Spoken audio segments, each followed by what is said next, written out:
We'll be ready in just a moment.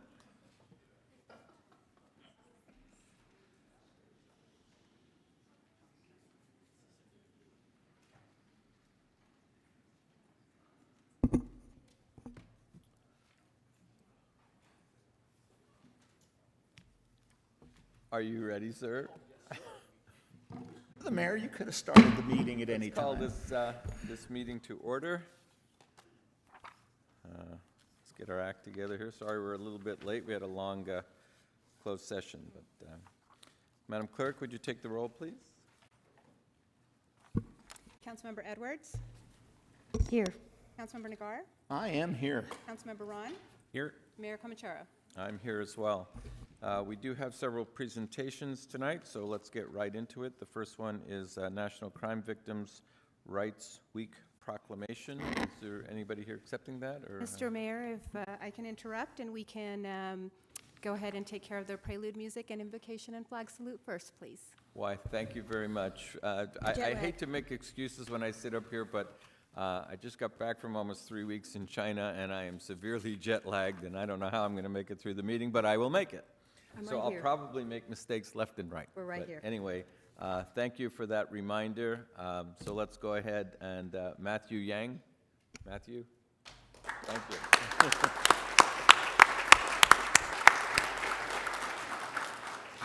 And let's go forward with the invocation this evening. Rabbi Abrams. Rabbi, would you come up, please? And that will be followed by the flag salute led tonight by Councilmember Mike Nagar. So if you'd please rise.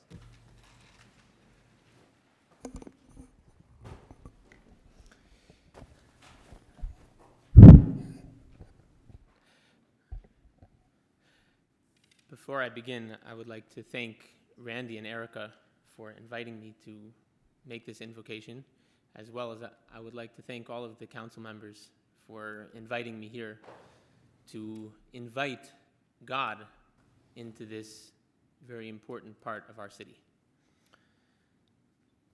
I would also like to mention Rabbi Yitzi Horowitz, whose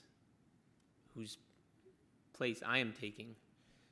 He is the pioneer of Judaism in Temecula, and I'm very honored that he chose me and my wife to be his hands and feet to do his holy work. I would also like to mention the Lubavitcher Rebbe, who is Rabbi Horowitz's and mine inspiration, and is the pioneer of Judaism in the whole world. Dear God,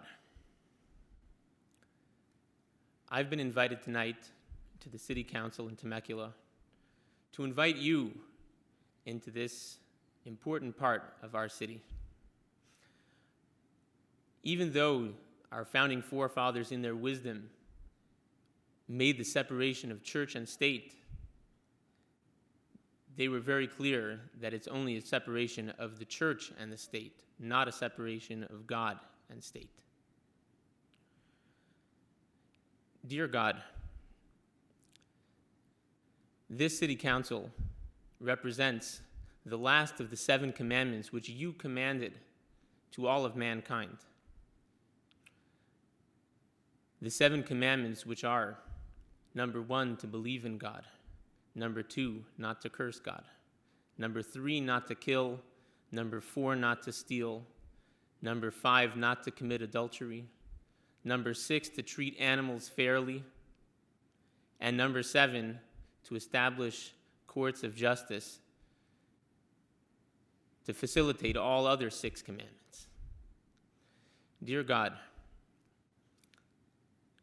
please bless the entire City Council and everybody that's here today with the wisdom and clarity to execute all that needs to be done for the city, the security of the city, the prosperity of the city, and let us all say amen.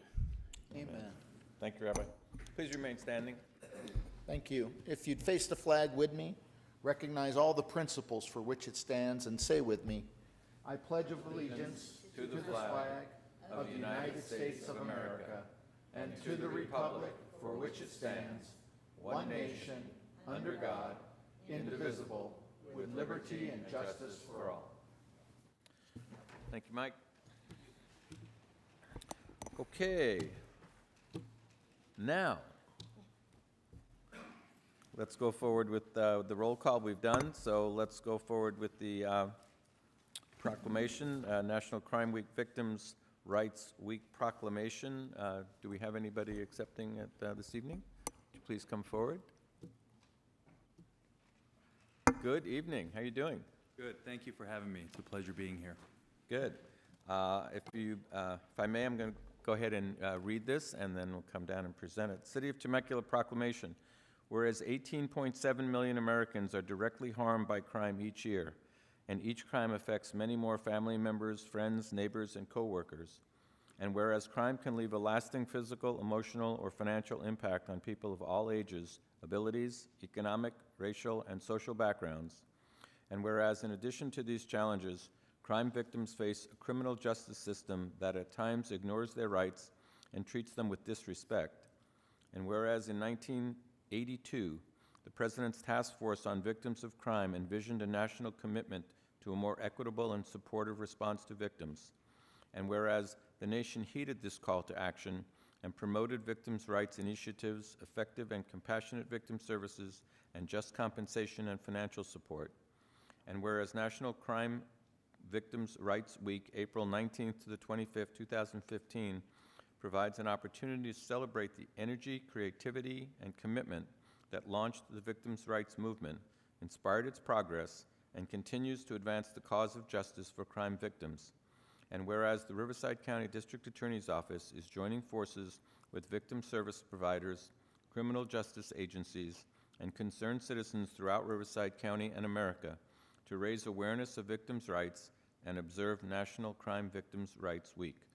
Now, therefore, I, Jeff Comachero, on behalf of the City Council of the City of Temecula, do hereby proclaim the week of April 19th through the 25th to be National Crime Victims' Rights Week, and reaffirms Temecula's commitment to respect and enforce victims' rights and address their needs during National Crime Victims' Rights Week and throughout the year, and express our appreciation for those victims and crime survivors who have turned personal tragedy into a motivating force to improve our response to victims of crime and build a more just community.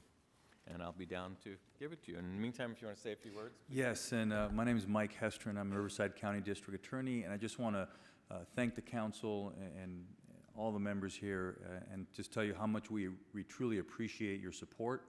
I've been a prosecutor for 20 years, almost 20 years.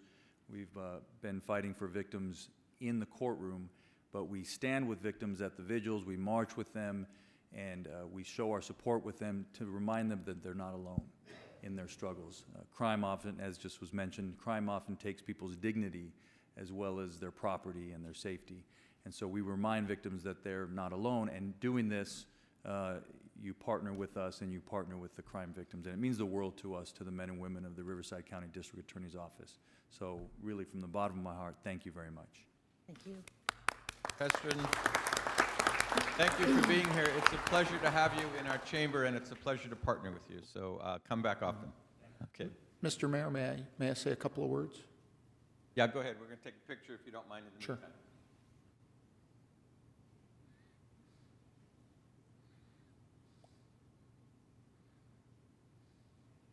Mr. District Attorney, you're a Temecula resident, aren't you? Yes, well, I have to be honest, I recently moved to Murrieta. Oh, Oh, man, you're killing me. you know what, though? If you had to, I mean, if there was a next best place to move to, Murrieta's it.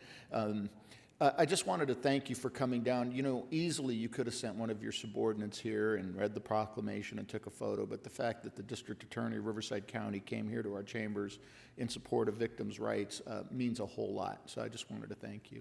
Thank you very much, and I do want to mention our vigil is Wednesday, April 22nd, 7 p.m. at the Harveston Center, and that's a candlelight vigil for victims of crime. Thank you. Thank you. We'll be represented there for sure. Thank I you, know I'll be there. I'll be there. Thank you again, Mike. And we're going to now recognize some of the youth of our community, so I'm going to jump back down again.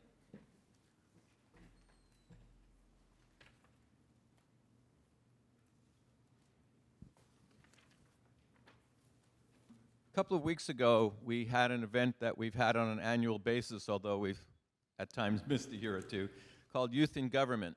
And what we do is invite the high schools in the city to participate and send what we usually find out is the best and the brightest in their government classes, etc. And they take over the city for a day or two, and they fill all the roles that we and our staff normally fill. And it's a great education for them. Frankly, it's a great education for us as well, because we realize just about on an annual basis that all of us, at least all of us of my generation, tend to ask the question, where are the leaders of tomorrow coming from? And we find out every year because there's some tremendous talent out there. So with that, when I call your name, please come up. We've got a certificate and a little gift for each one of you. I believe these are in alphabetical order, right? So in no order of anything else. Marlene Arias. Boy, it was really good. Why don't you stay up here and we'll have another picture. Didn't we take a few pictures that day? Yeah, we did. Quinn Balder. Come on down. Nope. Do we have a Quinn Balder? Okay, we'll make sure that everybody gets what they should be getting. John Buckley.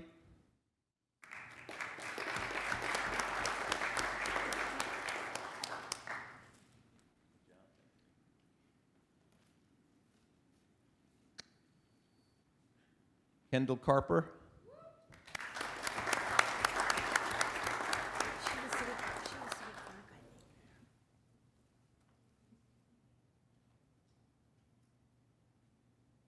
Megan Crane.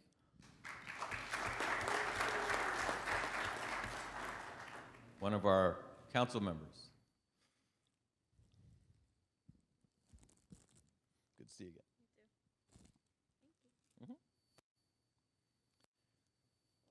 Kelsey Downing.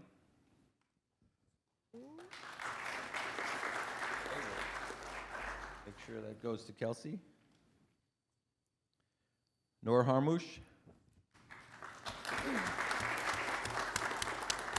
Another one of our council members.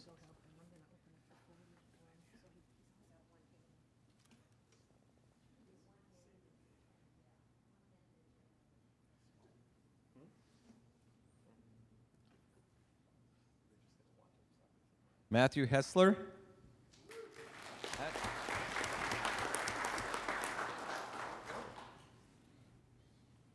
Oh, thank you. Finally, I have help. Jacob Hilton. Doesn't look like Jacob is here. Kristen Lem.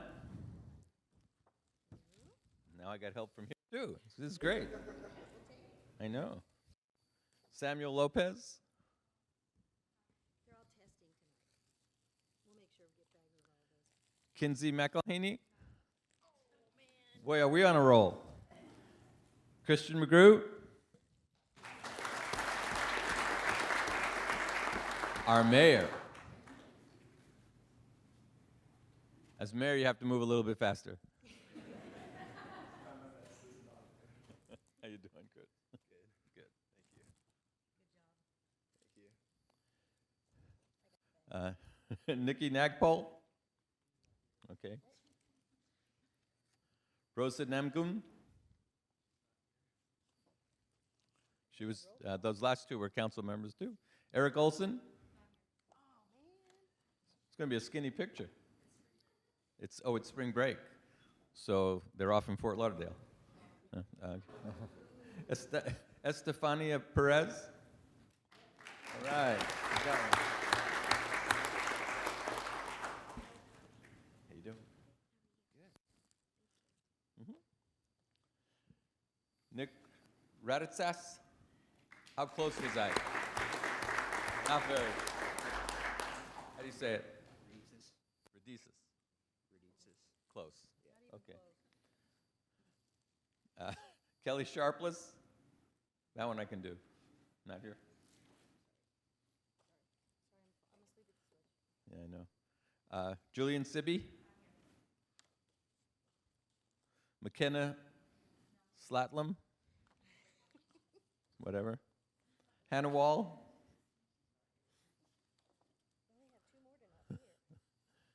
Megan Wilkinson. And Rihanna Youngkin. All right.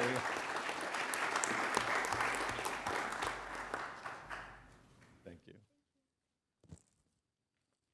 And that is our youth in government for this year. So whoever wants to take a picture, if anybody does, you know what? Can I impose on our other council members? Why don't you come on down? Let's have them take a picture with all of us.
Feel free to come back and visit us from time to time, wherever your travels and your future may take you. So it's a pleasure having you here. And finally, we have one last presentation. I see Rick Bishop. If you want to come up, Rick is the Executive Director, or what's your title formally? Executive Director of WRCOG. That's the Western Riverside Council of Governments, for an update presentation tonight. Rick, good to see you here. Thank you. Good evening, Mr. Mayor. I should say for you, good morning. Yeah. And really. Good evening to the rest of the council and city manager and staff and members of the audience. My name is Rick Bishop. I am the Executive Director of the Western Riverside Council of Governments, also known as WRCOG, and it's a real pleasure for me to provide a brief update of activities that we're undertaking. I know you have a busy schedule tonight, so I'll try to run through this very quickly. I think if you ask your residents, or you poll your residents, what issues are important to them in the city of Temecula, the issues that you see here on the screen are probably among the top that you would see. And I think that it's important to note that these issues aren't just confined or constrained to the city of Temecula. If you ask any city, residents or businesses, are these issues important to them, they would pretty much say they are. And I think that from a contextual standpoint, if you take a look at a small-scale photograph of the greater Southern California region, and you can see Temecula there, way over there in the right-hand corner. I think it's even a little bit off the screen there. The one thing that this photograph strikes me is there's no boundaries on this picture. There's no city boundaries, there's no county boundaries, there's no water district boundaries. There's no wastewater district boundaries, there's no school district boundaries, and so it really provides good context that the issues that you saw on the previous screen as it relate to air quality and water quality and transportation and housing, they really do transcend jurisdictional boundaries. And I think that's what makes WRCOG, hopefully, an important forum to you, the City Council of Temecula.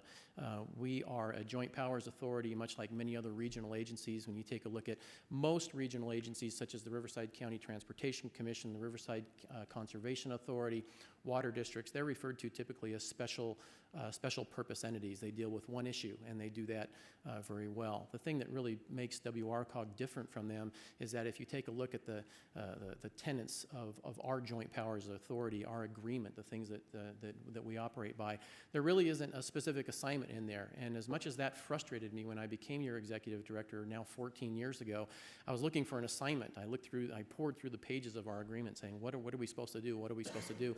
And as much as that frustrated me initially, I now really see it as an advantage to both WRCOG and to our member entities, because we basically do what our members want us to do rather than what we have to do. So as issues arise that are important to you in the city of Temecula, chances are they're also important to Murrieta and to Wildomar, and start moving up and through Western Riverside County. And so I think that is what sets us apart from the other special purpose entities here in Western Riverside County.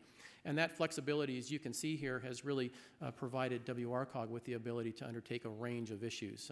They range from transportation to education to water to wastewater to energy, electricity, partnerships, both in San Diego and beyond. And I think that when you take a look at the listing of activities we undertake, you can see that that flexibility is really permeates and comes from our member entities, including you. I wanted to spend just a few minutes just kind of just to give you an idea, touching on some of the things that we undertake on your behalf. And again, this is in very much a summary fashion. We operate a Clean Cities Coalition. There are about 100 of these coalitions throughout the country. We basically help local jurisdictions and school districts to purchase alternative fuel vehicles and also help them to locate funding and implement alternative fuel vehicle infrastructure. When you take a look at the 100 or so of these coalitions throughout the nation and you try to measure their success, it's typically measured in the gallons of gasoline that these coalitions displace. And out of them, about 100, we're number 3 in the amount of millions of gallons that we've displaced in fuel. And this is really a good way to advance clean air and to advance our economy as well. We're very committed to educating the youth here in Western Riverside County. We now, for 6 years running, have been putting on an environmental youth conference. We typically have about 200 to 250 students from different schools throughout Western Riverside County come to the conference. We partner with the Air District and Water District to teach them tracks on a number of educational issues such as environment and conservation and air quality and sustainability, things of that nature. The idea is that, plant the seeds of good environmental stewardship with our youth, and that will carry forward as they become adults. We've taken that a step further. We've actually been able to develop an air quality extraordinaire study session for middle school students, and we've just started teaching in the local schools. We've kind of been piloting this at some schools in Riverside, and we're hoping to expand that to curriculums in middle schools. This is supposed to be kind of a comic book style document. You can see in the background, it's our air quality extraordinaire. It doesn't look like any kind of comic book that I remember seeing back in my day, but the idea is to try to make air quality, which can be a very technical and cumbersome issue, somewhat entertaining and educational for middle school students at the same time. Our HERO program, which you're probably familiar with, is a program that we started a few years ago to provide financing to home and business owners throughout Western Riverside County that they could use to provide energy, water conservation, and renewable energy retrofits to their homes or businesses. It's been extraordinarily successful, and so much to the fact that off to the right there, you can see where we started just in Western Riverside County, and we started to hear from a number of jurisdictions throughout California asking how they could do the same thing. And so we thought, rather than helping them create their own program from scratch, which would be very costly and very cumbersome to them, perhaps there was a different approach, and so we were able to essentially offer our program to local jurisdictions. And in fact, this slide, which I created a week or so ago to get it into the city, we now have 214 cities and counties throughout the state that are technically members of WRCOG, which is going to make it real difficult for my performance review to have city councils from 200. I'm not quite sure how that's going to work, but I'm dreading it nonetheless. But it's been a fantastic program, and to date, we've almost approved nearly $2 billion in financing throughout the state of California for this program. The city, I'm going to move beyond that. The city of Temecula has been an active participant, regardless of the fact that it's a relatively new community. You've had nearly 1,200 projects that have been completed and have been funded to the amount of about $25 million. The drought is a huge issue. We're in, depending on who you talk to, in either the 4th or 14th year of a pretty significant drought here in California. It doesn't seem to be getting any better. And a few years ago, our executive committee directed us to get more in tune with and in touch with drought situations and to create partnerships. We did that in 2 ways. One, we brought the 2 largest water districts on board onto WRCOG's executive committee as members. And then in the last year or so, we've been tasked with administering the Riverside County Water Task Force. And what we basically do is we work together to look at pieces of legislation that require local jurisdictions to take action and find ways to deal with this in an economic fashion that provides economies of scale. One concrete example of that is a few years ago, local jurisdictions were tasked with creating an ordinance that would provide for requirements for water-efficient outdoor landscaping in new developments. And so we thought, rather than having 18 different jurisdictions create 18 different ordinances, why don't we work together, create one template ordinance that the jurisdictions can then adopt, and that would prove to be very effective. Right now, we're conducting a speaker series about once every 2 months. We bring speakers in from throughout the state who are regarded as water experts, and they're talking to us about the extent of the drought and actions that are being undertaken. And this is a significant issue just by the fact that I think within the last few days, Governor Brown initiated about a $1 billion drought response package. So this is an issue that we need to stay in touch with, and it certainly is important to our economic development here in Western Riverside County. Our TUMF program, which is an acronym that stands for Transportation Uniform Mitigation Fee program, is the largest multi-jurisdictional fee program in the United States, and it's one that originated right here with WRCOG. It's about 10 years old, and it's about a $4 billion program when it's all said and done, providing funding for transportation, transit, and open space acquisition. The city of Temecula is a major benefactor or beneficiary of this program, as are all the jurisdictions that participate in the program. And what we tried to do with this particular slide, and hopefully you can see it, is recognizing that transportation is one of these issues that knows no city boundaries, is that rather than looking at just improvements from the TUMF program that are occurring in the city of Temecula, but recognize that your residents actually do drive inside and outside of the city, and so improvements that are close by and proximate, but not necessarily in the city, are important to your residents. So we created this map that sort of shows a 3-mile and 5-mile and 10-mile circle around the city. And interestingly, if you go about 10 miles outside of the city center, there are about $453 million worth of improvements that are going to be made that benefit your residents, and we certainly know they move beyond that distance as well. Some of the improvements that have been put in place in the last few years: the French Valley Parkway, SR 79 Winchester Road and the I-15 interchange, Butterfield Stage Road widening, also completed with TUMP funding, as well as the Clinton Keith Road I-15 interchange. So those are just a few of the big ticket items that are moving along. We just completed our 2014 annual report. For those that may be in the audience that don't really know much about the TUMF, I would direct them to the WRCOG website. You can just Google Western Riverside Council of Governments. You can download this report. It provides a real good primer on what the program is all about, how it was initiated, and where it's going over the course of the next few years. And then if you're really tired of playing Angry Birds on your phone and you're really looking to do some real heavy-duty lifting with regard to knowing about the program, we do have a TUMF app that you can download, and you take a look at the real-time status of any one of the hundreds of projects that are on the TUMF network. We've recently, with the guidance of our executive committee, created a framework document a few years ago, and even last year. We've touched base with our executive committee, with our city managers committee, and asked them to tell us what they think are the most important regional issues that WRCOG could potentially involve itself in. And you can see the list there. The focus has always been on economic development, but what our executive committee has done is they said, well, the way to get to economic development isn't necessarily by just reducing fees or streamlining permits, but if we are able to improve the level of education in the subregion, improve the environment, secure energy supplies, make sure that we have adequate health care and improved health care, so on and so forth. Those are the keys to creating a quality of life in Western Riverside County. So those are the things that really we should focus on if we're really to create a regional economic development plan. And so we've been doing that for the last few years, and we're hoping now to take work that we've done and have created a framework document and actually turn that into a plan. And then the whole goal is to be able to provide funding to the local jurisdictions to implement aspects of the plan. So that's kind of our long-range goal, and we're going to work closely with you and with our city managers committee, with our planning directors committee, and with our public works directors committee, all of which are staffed by staff here in your jurisdiction to help us get there. Just to give you an idea of some of the things we've undertaken that benefit you, we've recently created a climate action plan, which helps local jurisdictions move towards being able to meet California state law on AB 32 and reducing greenhouse gas emissions. We're not here to quibble about whether global warming is real or all that. We're just basically creating a document, again, that all our jurisdictions can use or not use and help them to meet these statewide goals.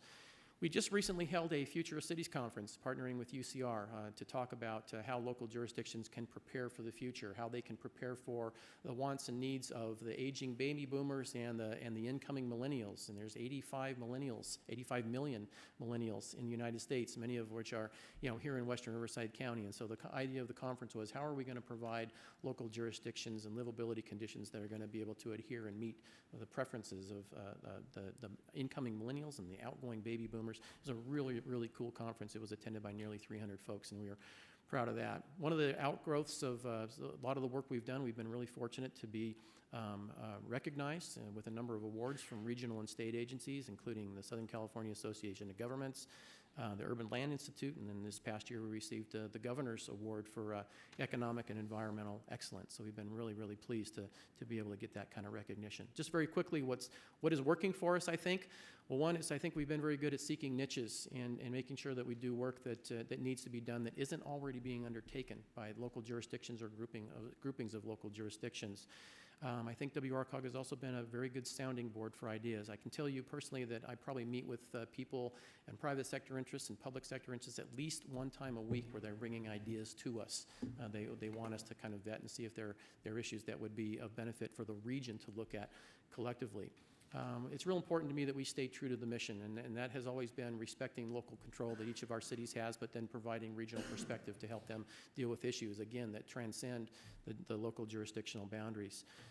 If we're not cost effective, we really shouldn't exist. And so that's really been one of my major tenets, to make sure that things we do are cost effective, that they save you money, and that we provide a really good extension of staff at low cost and high value to you. And then lastly, certainly political leadership is everything to us. I can certainly say that we've appreciated for many years the working relationship we've had with each and every one of you on the council. I know that you're super busy in the city, but it probably is less well known how involved you are in the region, and that's something that we appreciate. I personally appreciate working with each of you. I've known many of you for many years. I'm yet to get to know you, council member, but I'm looking forward to that relationship as we move forward. Aaron, you're fantastic as a leader among the city managers, and Greg and all the staff. We appreciate it very much. So that's it in a nutshell. I'll be happy to answer any questions that you may have, but thank you for the opportunity. Any questions of Mr. Bishop? Rick, thank you for being here. You know, just personally, I appreciate the fact that I know you've got a very competent staff, and you could have sent one of them to be here to give this presentation, but I appreciate very much that you're here personally to do that. That says a lot, so thank you. My pleasure. Okay? Thank you, Rick. Thanks, Rick. Thanks. Okay, that takes care of our proclamations for this evening. The next part of our agenda is public comment. A total of 30 minutes is provided so members of the public may address the City Council on items that appear within the consent calendar or matters not listed on the agenda. Each speaker is limited to 3 minutes. If the speaker chooses to address the City Council on an item listed on the consent calendar or a matter not listed on the agenda, a request to speak form must be filled out and filed with the City Clerk prior to the City Council addressing public comments and the consent calendar. Once the speaker is called to speak, please come forward and state your name for the record. For all public hearing or council business items on the agenda, a request to speak form must be filed with the City Clerk prior to the City Council addressing that item, and each speaker under those conditions is limited to 5 minutes. Madam City Clerk, do we have any speakers this evening? We do, Mr. Mayor. We have one speaker under public comments, Mark Please. Caton. Mr. Caton, good evening.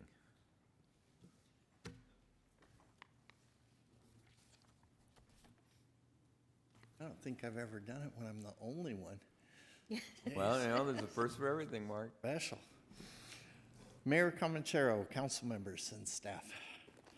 Hard to believe, but the 5th annual Taste of Temecula Valley is coming soon. Gosh, we just had it. This year, we're pleased to report that our event will be 2 days for the first time.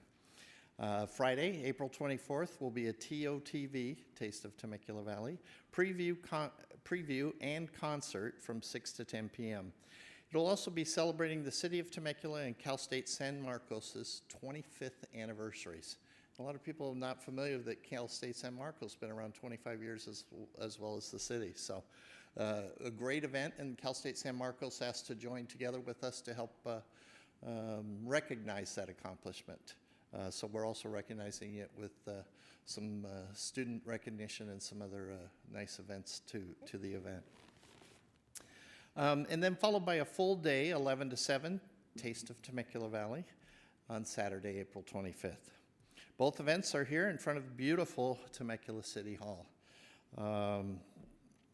It's just amazing. When you look at our event out in front, and if you look at the screen, you can see all the tents and the, did I miss that, Jonathan? Sorry. I was late. I know, it's not Jonathan's fault. It might be, but No, it isn't, definitely not. I'm always last minute, so, but just imagine it. It's beautiful. We have over 80 tents. We have some wonderful vendors, all representing the local community, and it's just fun. Friday night, Friday night is going to, and they gave me a script, and I got to go back to it. Patrons can purchase admission tickets at the gate, but we also offer tickets through the Old Town Community Theater. You can get those in advance that way. The preview night concert features a unique Light the Night audience participation event. It's intended to reflect the bright future for Temecula and its students. MC Timmy Daniels of Timmy D Productions will host both days. Friday's performance will feature classic rockers Darren Pritchard and friends with our favorite, the Polynesian Fire Dancers, and special guest, the Lee Cook Band. Lee Cook is a singer, songwriter, and multi-instrumentalist from Temecula, made famous by the reality show The Voice. So getting a big talent for our event. Those who purchase VIP dining and front row reserved concert seating will enjoy select menu offerings from Chef Dwayne at Pachanga Resort and Casino. So Pachanga is back.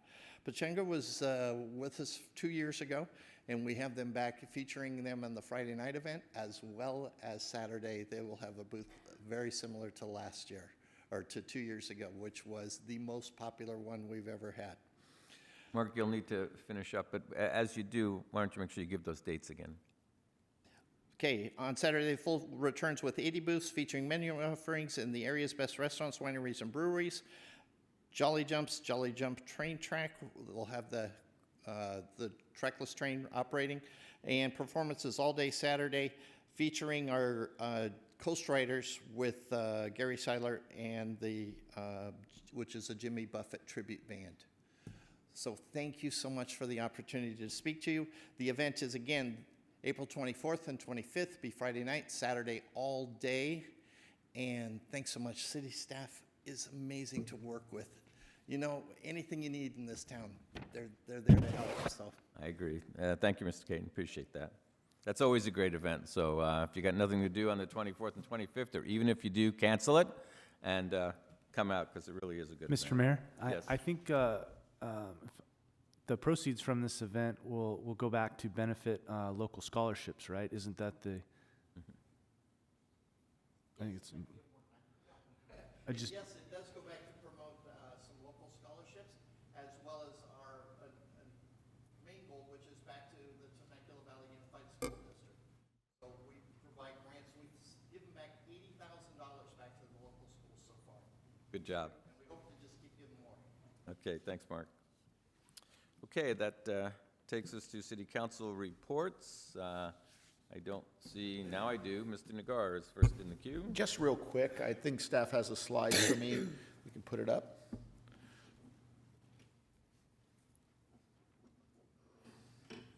There we go. Light It Up Blue. April is Autism Awareness Month. Light It Up Blue event will be 7:30 April 2nd. Let's go ahead and fill the Civic Center courtyard area with hundreds of people. We'll launch April being Autism Awareness Month, and wear blue. And I think we'll have a good time that evening. That's it. Sounds good. Thanks. Thanks, Mike. Marianne? Thank you, Mr. Mayor. I have two things really quick. It's time for seniors to be hearing from colleges, or if you haven't heard yet, it's pretty quick. So everybody that's here for a school assignment, raise your hand. Very good. I want to talk to you for 1 second about FAFSA. If you're going on to college, how many of you have filled out your FAFSA forms? How many of you have not filled out your FAFSA forms? It's okay to be honest, because I want to tell you why you need to fill out that form. People think FAFSA typically is for college aid for people who need help or assistance paying for college, and that is true. But FAFSA also serves another purpose. It also puts you on a list for scholarships unrelated to your school necessarily. They can be from outside foundations, they can be from endowments, and I can tell you that my daughter filled out a FAFSA form when she went to school, and even though we didn't qualify for FAFSA, we filled it out anyway, and she ended up with nearly $40,000 in scholarships that she did not apply for by the time her 4 years was up. And the way that they selected her, and we didn't know at first how she was selected, it was miraculous, but it happened to have come from the O'Toole Family Foundation, and they picked her because her middle name is O'Toole. We were not related to the people in the foundation, but because of the name, they picked her. They wanted to send an Irish girl a scholarship. And so she got a scholarship simply by filling out a FAFSA form.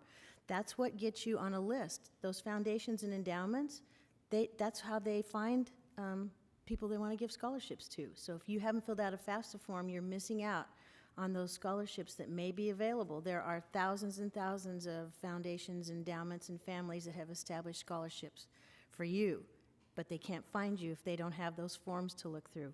So fill out your FAFSA form if you haven't filled it out yet, okay? And I have one more thing. Mr. Mayor, you know, Juan Dominguez is one of our local heroes. He is a wounded warrior, and he lost both of his legs and an arm in the Middle East fighting for his country, and he has chosen Temecula to live in. And he lives here in Temecula, and through the Tunnel to Towers Foundation, Gary Sinise, who's a great friend of this council and this city, they built a house for Juan, and it is spectacular because he has special needs. So I received an email from Juan last week, and he has appeared in a film series, and it's a documentary film, and it's called Darkness and Light, A Human Conversation with 11 Wounded Veterans. And he has asked that maybe we help him. They would like to do a premiere. It's already up and running on Vimeo on demand, but they would like to do a premiere here in Temecula, and he asked if maybe I could help. So, Mr. City Manager, could you work with me and maybe bring back to this council how we might be able to help with this project? All right? And that's it. Okay, thank Thank you, you. Mary Ann. Matt? Yeah, I just wanted to quickly update on the meeting we had earlier this week. We had folks from the city manager's office and planning and other departments to sort of identify a path forward for, and Mike, correct me if I'm wrong here, the Grapes to Waves, what's the? Waves to Winery Waves Trail. to Wineries, thank you. Very close. Close, so close. The Waves to Wineries program. And I know this is something that you and Mr. Washington had been working on for a number of years, and now yourself and I are now on the subcommittee. We had a wonderful, I think, day visiting with folks within the watershed and within a potential proposed trail to help meet that desire and that need. And we identified, I think, some really good partners in the process, including the Fallbrook Land Conservancy, Marine Corps Base Camp Pendleton, and the Bureau of Reclamation. We've got a lot of marching orders moving forward here, and I think some potential funding mechanisms and interested parties to help promote the concept. So hopefully in the next several months we'll be rolling out more ideas on that and identify hopefully an opportunity for our community to have, you know, a premier trail system. Great, thank you, Matt. I just have one quick thing. As I mentioned earlier, I just got back from spending several weeks, almost 3 weeks in China on some business. And for all of you, especially young people out there, students and others, you should be waking up every day being thankful for the fact that you live in the United States. And we enjoy the freedoms that we enjoy here because they just don't have the same system in China. They're doing some wonderful things in terms of spurring on growth, and they're building like crazy. But for me, I would give it all up in a heartbeat to be able to live my life the way I choose to live it, and we all have that ability. So let's not forget it. I think that's a really important lesson that I came back with, and I'd like to share that with you. So, okay, moving on. We have the consent calendar.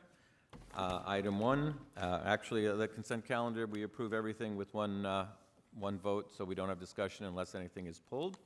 And we may have a few things to say on some of the items tonight, so it's going to be just a little bit different. Item 1 on the consent calendar is waive the reading of standard ordinances and resolutions. Item 2, approve the action minutes of March 10th, 2015. Item 3, approve the list of demands. 4, receive report regarding status of upcoming vacancies on boards and commissions.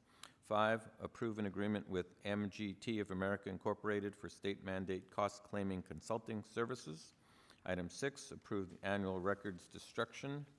Item 7, approve the sponsorship and economic development funding agreement with the Temecula Valley Balloon and Wine Festival Association for the Temecula Valley Balloon and Wine Festival event to be held on May 29th to the 31st, 2015.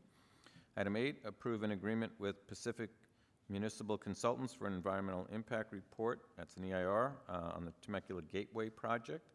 Item 9, approve an agreement with Reynolds Buick GMC Isuzu Incorporated for the purchase of a GMC Sierra HD truck 3/4 ton with dump bed and equipment.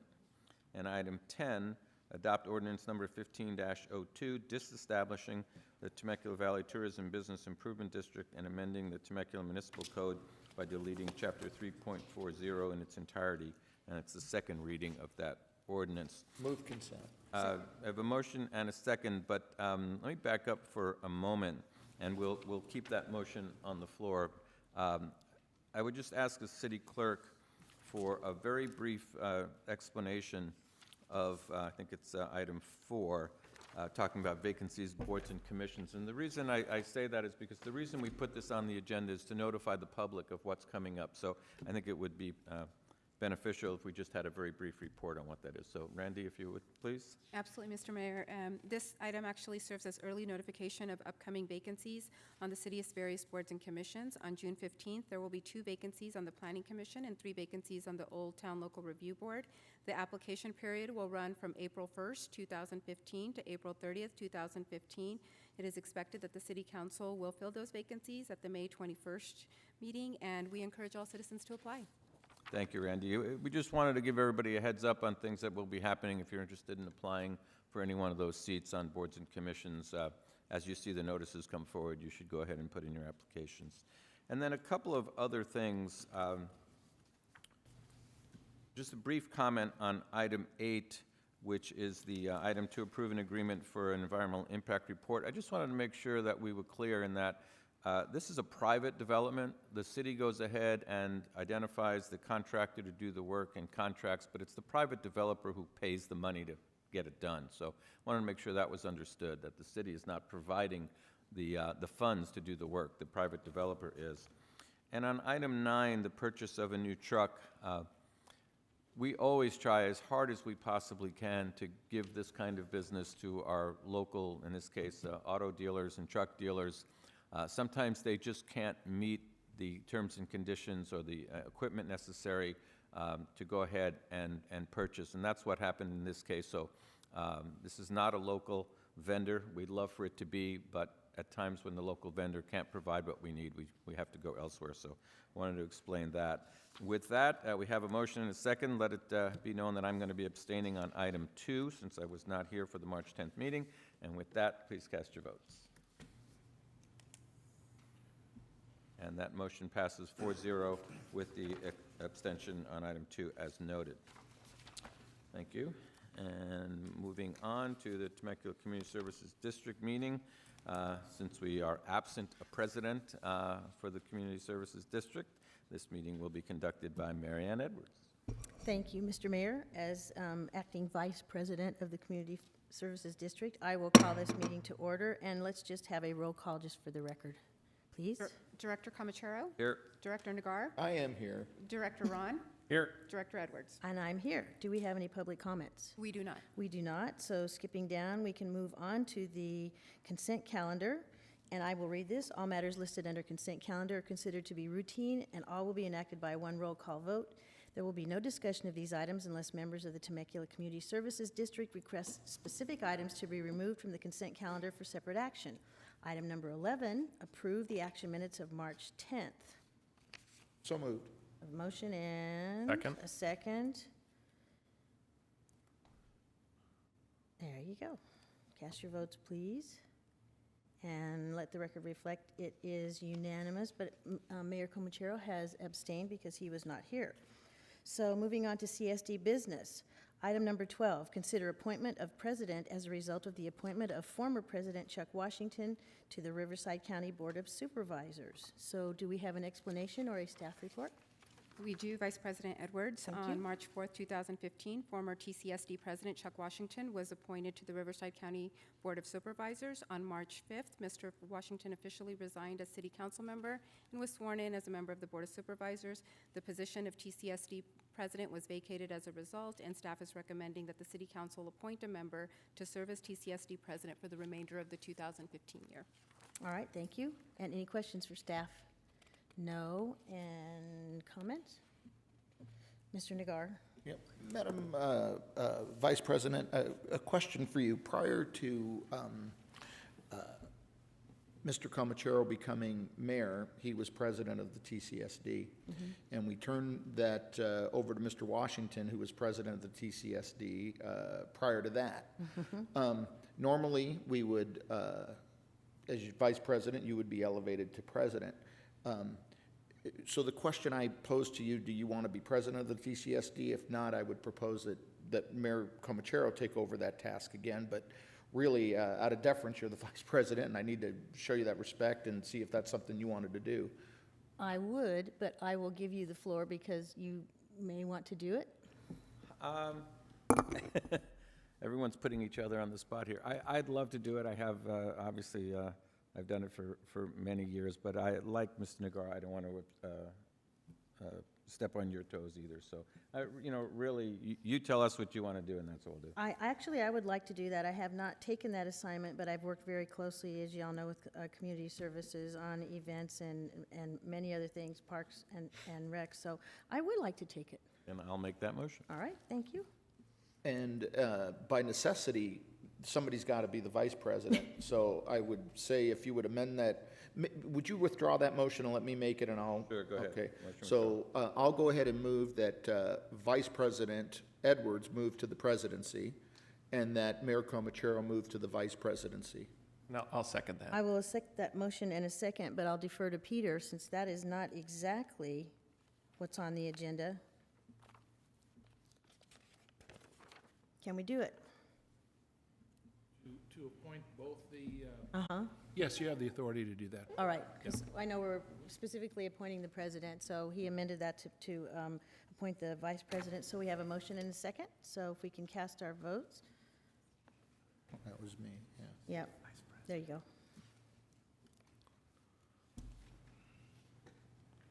And it is unanimous, and thank you, gentlemen. I look forward to working with community services.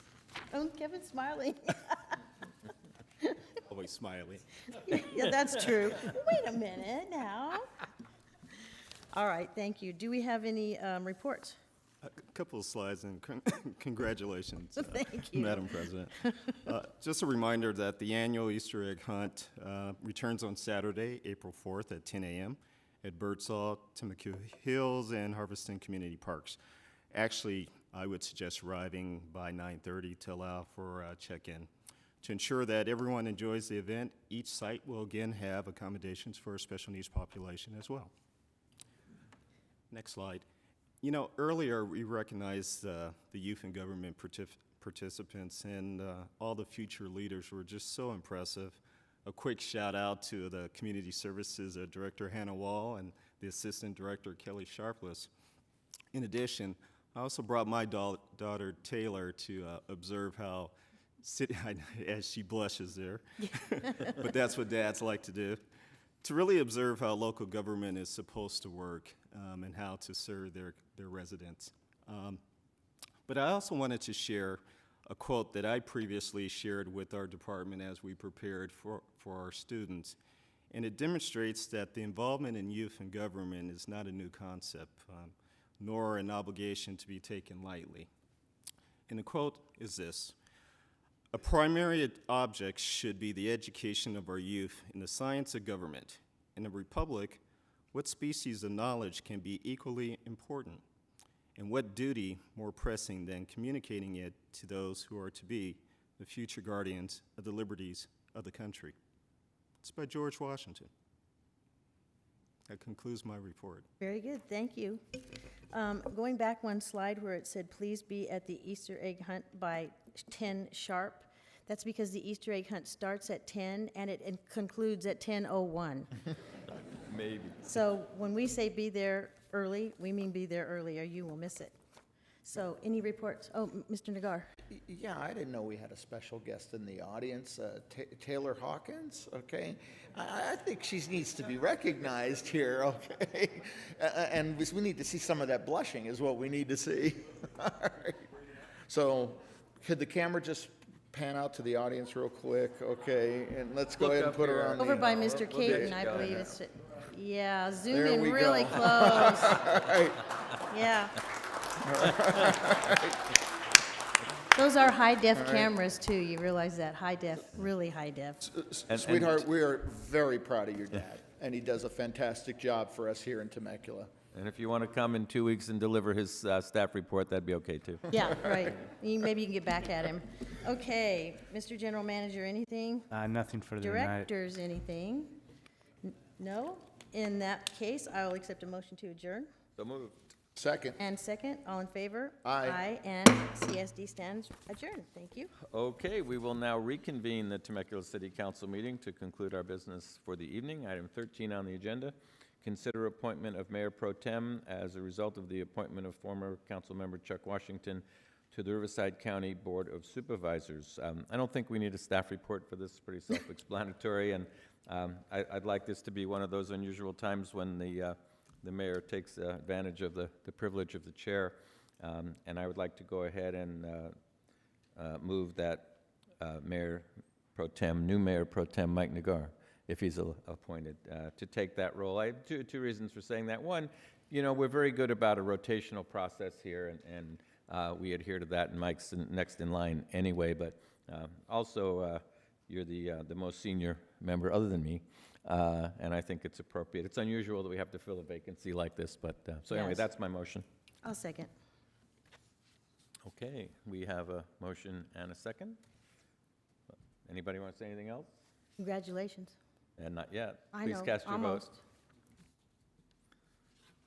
Now, congratulations. Congratulations. Thank you. 4-0, so Mike, you got it. Just a quick note, well, you have my pledge as always to work very, very hard, and thank you for the honor. I don't take it lightly. Thank you. And we know that, so, and we know you do a great job, you always do. Item 14, consider city council appointments to committees as a result of the appointment of former city council member Chuck Washington to the Riverside County Board of Supervisors. Boy, Washington really threw a wrench in our works, didn't he? Yeah. Although certainly it's good for all of us for him to be there. Anyway, can we have a staff report on that one?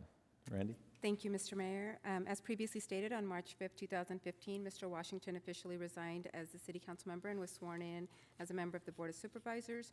Certain positions on city council committees were vacated as a result. Staff is recommending that the city council appoint members to serve on 4 designated committees deemed necessary for the purposes of conducting time-sensitive business over the next 60 days. The balance of the vacant positions on committees may be considered after a new council member is appointed or elected to office. Specifically, staff anticipates time-sensitive business to be conducted over the next 60 days on the following 4 committees: the City Sustainability Program Committee, the Economic Development Committee, the Southwest Cities Coalition Committee, and the Old Town Civic Center Ad Hoc Subcommittee.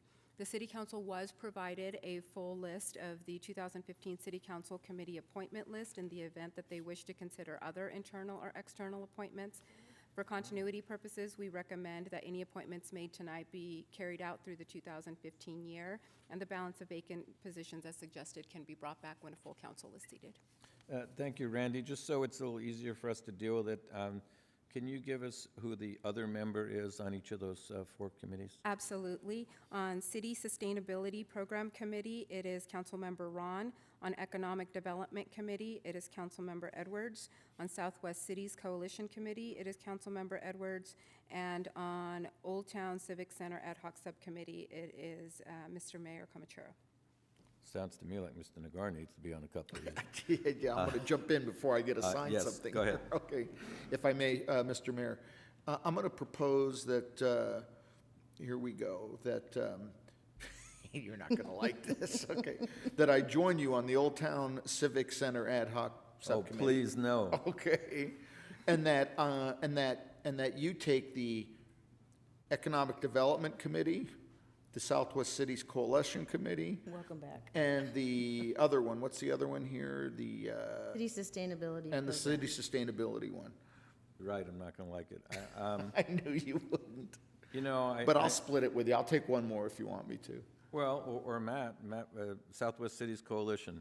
How do you guys feel? Because that's kind of the one Matt? up in the air. Well, you know, Mary Ann and I talked a little bit about that, given our relationship on the subcommittee with California League. And so since we're both, on that, it might make sense, given the nexus between those two, to continue that. That's fine by me. If anybody wants to be on the Old Town Civic Center Committee, I was volunteering, but if one of you want to do it, that's fine by me Oh, I as well. think you'll That's do all a yours. fantastic job. Let me roll that up a little bit. So if we have the Sustainability Committee continue to be Matt and you, Mike. Am I, okay, yeah. And then I'll take with Mary Ann Economic Development. Okay.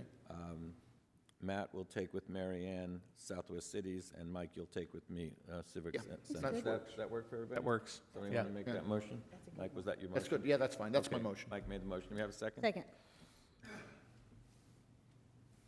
was pretty painless.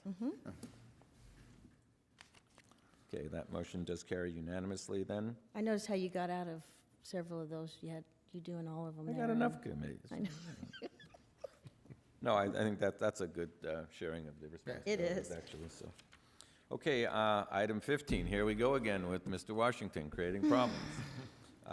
Item 15 is consider a vacancy on the city council as a result of the appointment of former council member Chuck Washington to the Riverside County Board of Supervisors.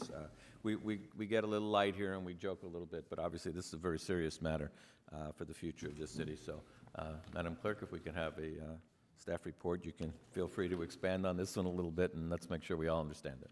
Absolutely, Mr. Mayor. I was going to beg for your indulgence because this one's going to be a little bit lengthy to be read into the record a little bit. And then we also have 3 public speakers on this particular item. As previously stated, on March 5th, Mr. Washington officially resigned as city council member and was sworn in as a member of the Board of Supervisors.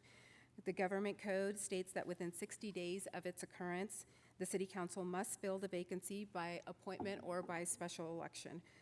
Both options are going to be discussed in detail. The 60-day deadline is May 4th, 2015. I'm going to first go over option 1, the appointment option. The government code actually requires that if a vacancy is filled by appointment, the actual appointment be made within 60 days from occurrence.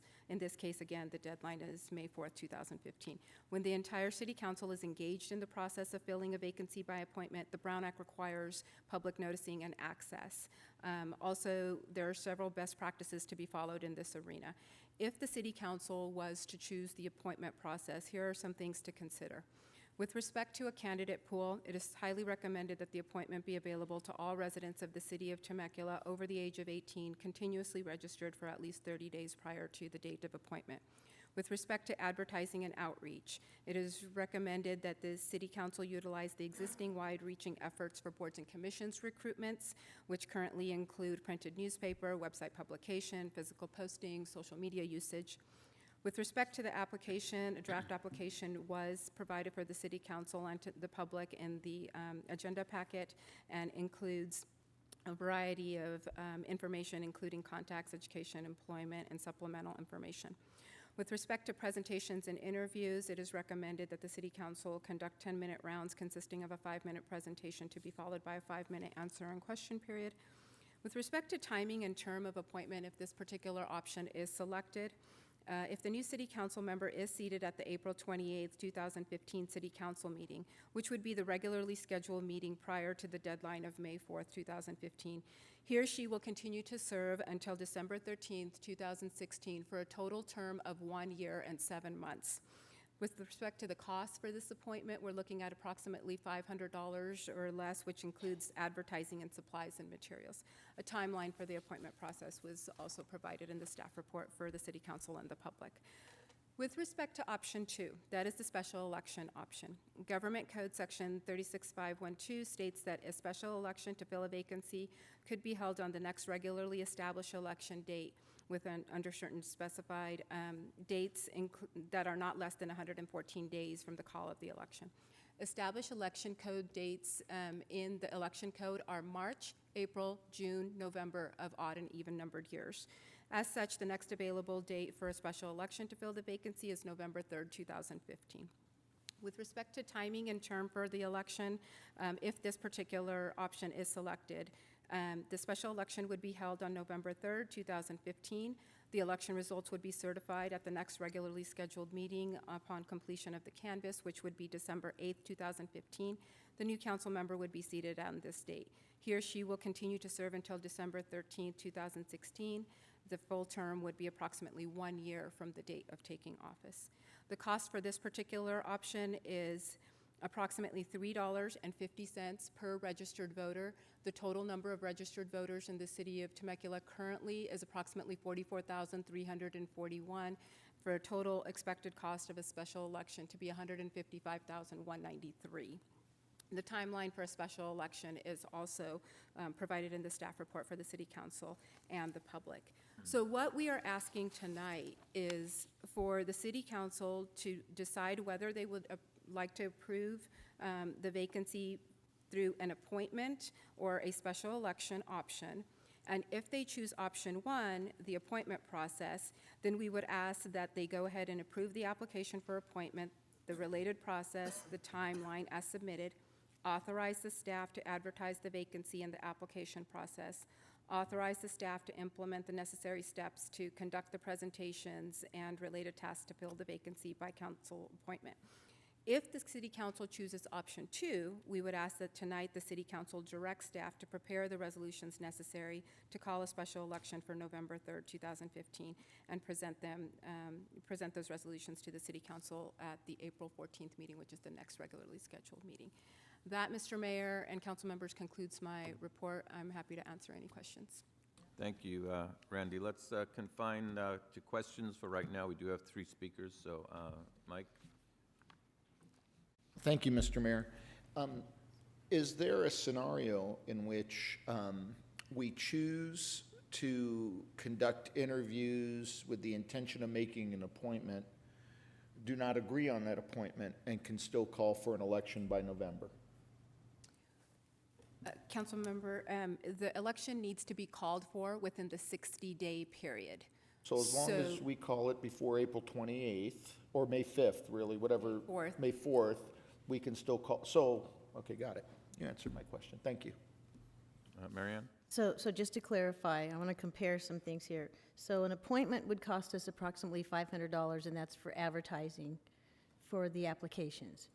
And an election, if we opted to have an election, it's $155,193, and that money goes for, just so that everyone will know, that money is spent on, I know but it purchases we have to have the ballots printed, we have to utilize Riverside County, Correct. Okay. It would be a full-blown election cost for polling locations, poll workers, everything. Okay, and then the soonest that we could conduct a special election would be November the 3rd?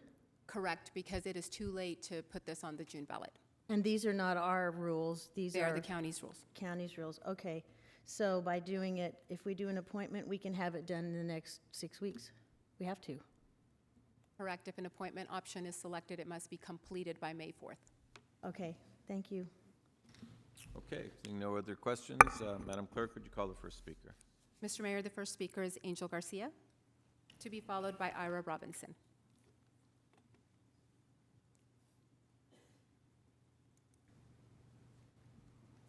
Good evening, Mr. Garcia. Members of the council, city directors, city attorney, manager, assistant manager, city clerk, and I'm sorry commissioners. if I can interrupt you for a moment. We have 3 minutes up and there should be 5. Okay, Yes, go we're ahead. increasing. It's all right, Mr. Mayor, I'll be brief. I come before you this evening as a concerned 20-year Temecula resident. With the resignation of Councilman Chuck Washington, this council will choose to either appoint or hold a special election to fill his vacancy. While neither process is ideal, a decision must be made soon for the good of Temecula. I'm sure we would all agree that the will of voters must be respected as you rendered your decision. Admittedly, a special election is an expense. Such option allows Temeculans to choose their next representative in a fair and open manner. However, if you decide upon appointment, I wish to remind you that I was the next top vote getter this past election held in November 2014.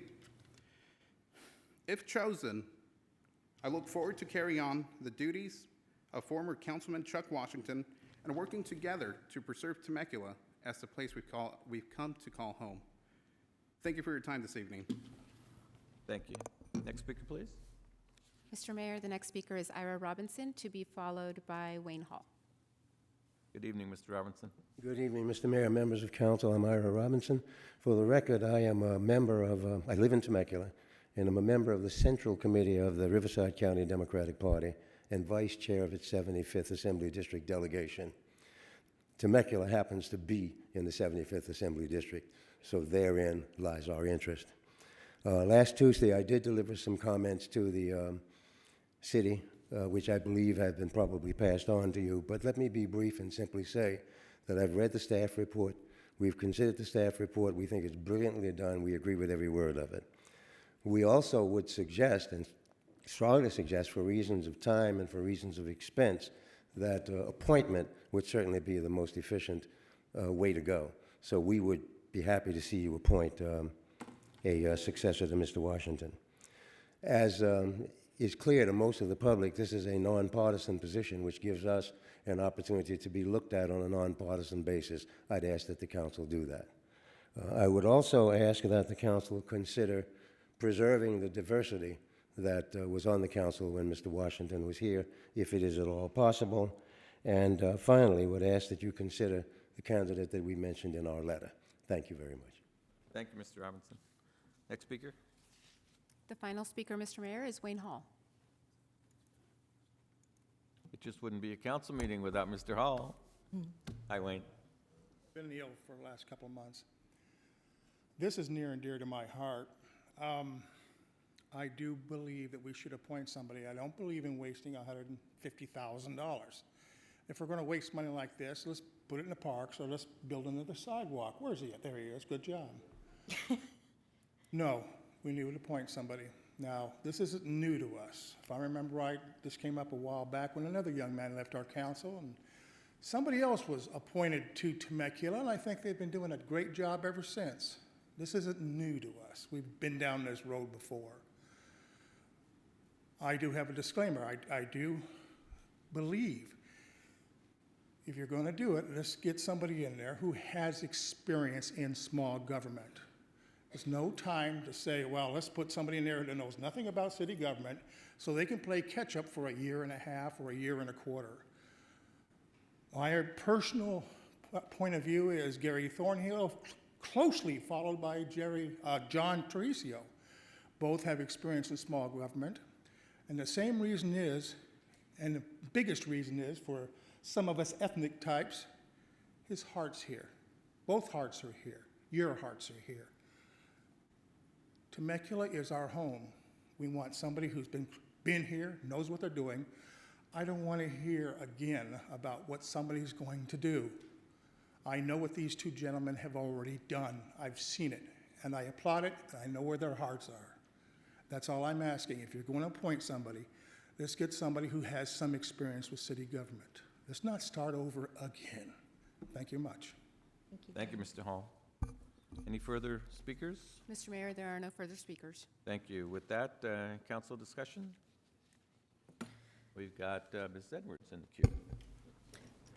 Well, I appreciate your comments. I appreciate everyone's comments. This is a special situation. Temecula's been so blessed to have stability on the council for so long. And welcome, Member Ron. You're doing a great job. And we spent a lot of time with you over the last 8 years working on the quarry issue. So Matt comes to us with much experience. I agree with Mr. Hall that we need someone that can pretty much hit the ground running. And I think that appointment is definitely the way to go because I just can't see spending $155,000 and we still wouldn't be able to have an election until November. So I think appointment's definitely the way to go. Thank you. Mr. Ron. Well, I tend to agree. I think we're sort of all on the same wavelength when it comes to the costs and preserving, I think, the valuable dollars that we have with the city. My main hesitation, I think, though, is that if we're going to seek appointment, I know you've outlined the process, City Clerk, but my concern is actually a very mundane one, which is if we get 100 applications in and we're giving each person 10 minutes of time, I mean, we could be here for an interminable amount of time, and we would beat the meeting on the elephant from years ago.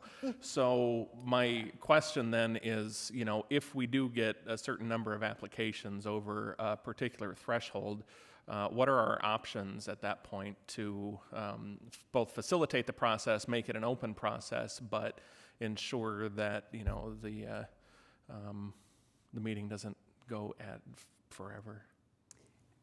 Councilmember Ron, we actually, staff has considered this particular dilemma that you have brought up, and we specifically included a sentence in the staff report that stated that the dates and times can be changed and we're flexible based on the number of applicants that we receive. So obviously, if we receive 100 applications, we would certainly consult with the City Council, and we would notify the public as well of the number of applications that we received and any further process refinement that we would need to do. Okay, and that was my question is, you know, I know we have some flexibility in the dates, but what I didn't see is whether we have an option to, you know, potentially create a subcommittee to help, you know, vet some of the applications, or whether we're, you know, have flexibility in the amount of time allotted for presentations and questions, so forth.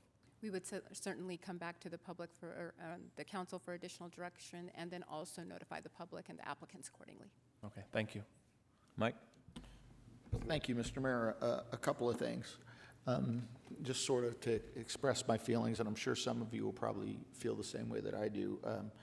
You know, this isn't a comfortable process. I don't like the idea of having to choose a council member. I like, in that sense, presenting myself to the voters and telling them why they should vote for me, and hoping to win election, and of course all the joy that comes along with winning that and serving.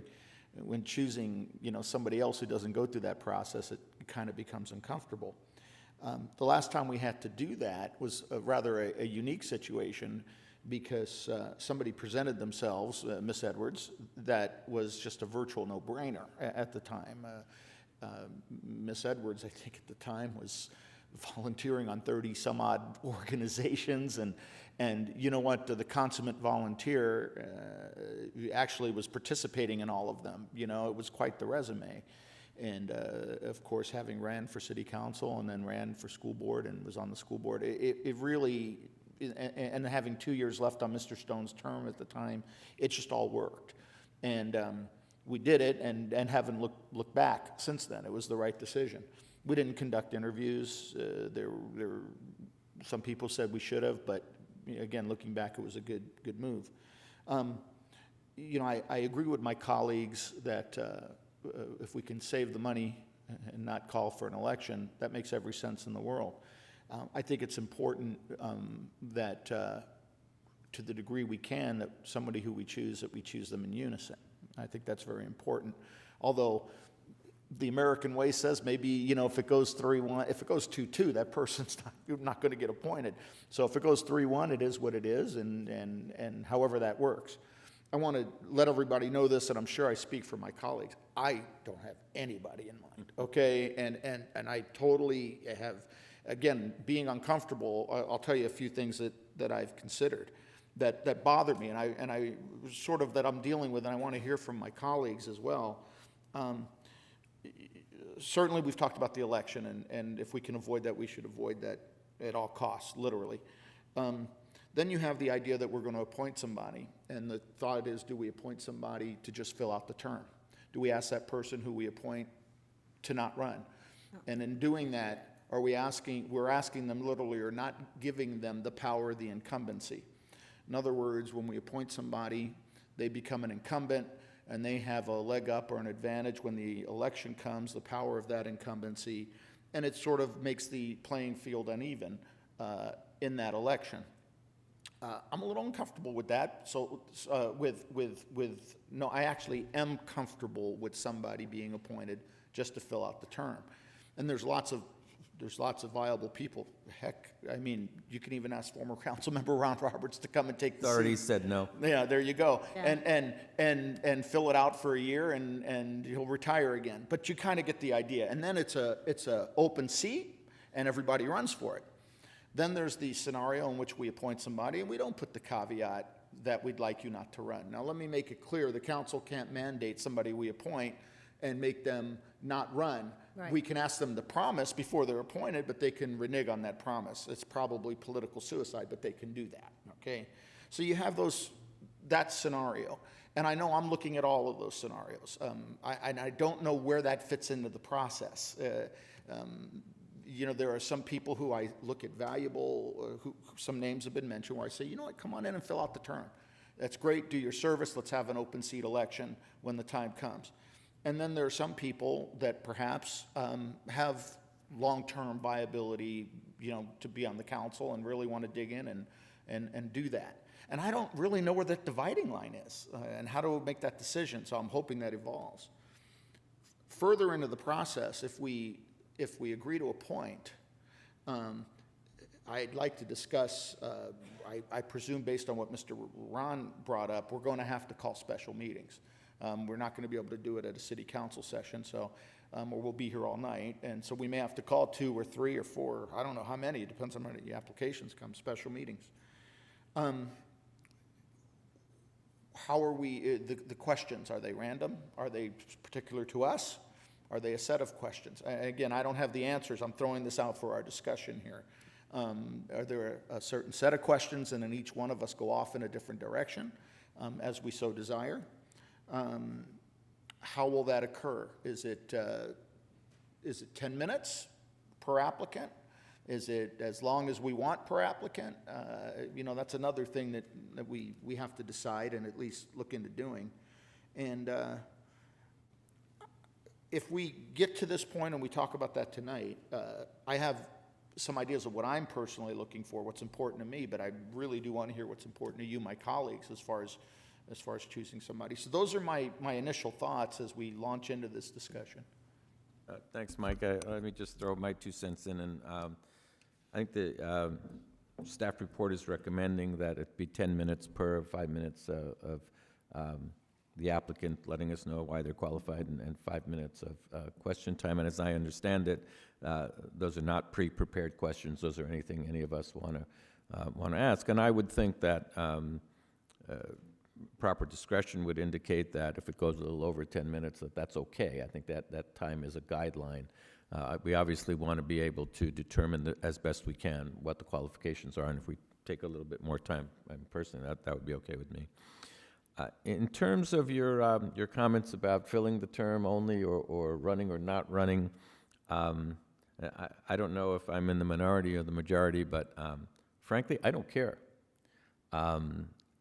I know that we're asking that question on the application as it's been prepared because some people may care.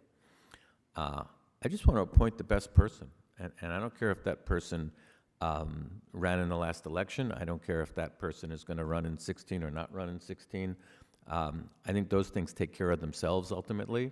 If we look to appoint, if we're going to appoint, and it sounds like we are, we just need to appoint the best person and let 2016 take care of itself, and that's just my opinion. In terms of, Matt, your comment about should we form a subcommittee if we need to, if we have a lot of applicants, I would not be in favor of that. I mean, I know there's an expediency here that we need to deal with, but I think everybody deserves their right in this kind of an open forum, in this kind of a process, to be heard. And if that means we need to come back a couple of times and call special meetings, I think we should. I think everybody earns that right. So those are just kind of my thoughts. Marianne, and you're back in queue. There's actually a precedent for this. Somebody, I can't remember which council member was being replaced, but it was in the early 90s. The city was not too old, and someone either moved on or moved away. Maybe it was Peg Moore, and they had to replace her. Councilman Was it Ford. Ron No, Parks? first Ford. it was Sal Munoz. Yeah. Then it was Sal Munoz? when Sal Munoz left, Pat Birdsall was brought back. I remember And that. when Ron Parks left, Steve Ford was appointed. That's right. Yeah, so they actually, the council at that time actually held public meetings, and it was at the CRC, because we didn't really have a city hall, and we didn't certainly have a council chambers. And we have a copy of that videotape. I've seen it, and I don't know, Jeff, you and Pat have seen it. It's hilarious, first of all, because it was so long ago. If you want to see it, We're in it. Mayor Comachero and I are both being interviewed, and frankly, My for the husband. So is and my your husband husband. as well. And Yes. frankly, I thought Mayor Comachero should have been appointed. Okay, yeah. Thank you. Yeah, you were very articulate. So there is recall. and actually, I like that process, because if you wanted to see, you don't like seeing how sausage is made, I mean, that's it in its purest form. People came forward, and they were given a certain amount of time to speak openly or talk about themselves, and then they were asked questions by the council members, and it was very enlightening, and I thought it was great. And the audience or the other residents had a chance to see and hear everything. So, like The Voice and all those other things, everybody gets a chance to vote at home and pick their favorites. And the council members have to really hustle and ask the proper questions so that you can form an educated opinion. And as far as, we are not legally allowed to ask them to abstain from a next election. I don't think we can do that. But You can ask, you can't mandate. yeah, you can't, right. You Ask can't. what their intentions are. Yeah, you can ask what their intentions are, but we can't mandate that they don't run in the next election. So if someone is appointed, they will have to run on their own volition, or of their own volition, in 2016, when that seat expires. So eventually, the people will have a chance to decide. And there is some power that comes along with the incumbency, but I guarantee you, if someone's not doing a good job, the Temecula voters are very intelligent, and they do their homework. So I think it'd be pretty obvious when we see the results of that 2016 election. So you're validated or not. Thanks, and Matt, I know you want to jump in, but before I lose the train of thought, something Mary Ann said about that process back in, I think it was 95 or 96. One thing, and I do think that was handled very well, by the way, that process. And what they did at the end of the interview process for everybody, collectively in public, they shortlisted. I don't forget if it was 3 or 4 of us, and called us back up for an additional short round of questions before deciding on the person who would be appointed. Maybe we want to do that, maybe we don't, but I think it would be nice to have that flexibility in the process, so when we get to that point, maybe we'll, there'll be a nice consensus and we'll say that's the person, but maybe we'll want some additional information. So we could include that and make it Noted, flexible. yes. Appreciate it. Matt? Yeah, and I just wanted to follow up on a couple of, sort of collective comments that have been made. I think, it has to be an open and transparent process. I think, what we really want to see is to encourage wide participation, and then also to facilitate, I think, inclusion and diversity in this process as well. And as outlined so far by the city staff, I think this process, accomplishes those goals. And then as the applicant pool forms, and as we see the numbers and so forth, it sounds like we have some flexibility in working with the procedure, at least. And so, I'm willing to be here as long as it takes, and I know we all are, to make sure that that's done properly.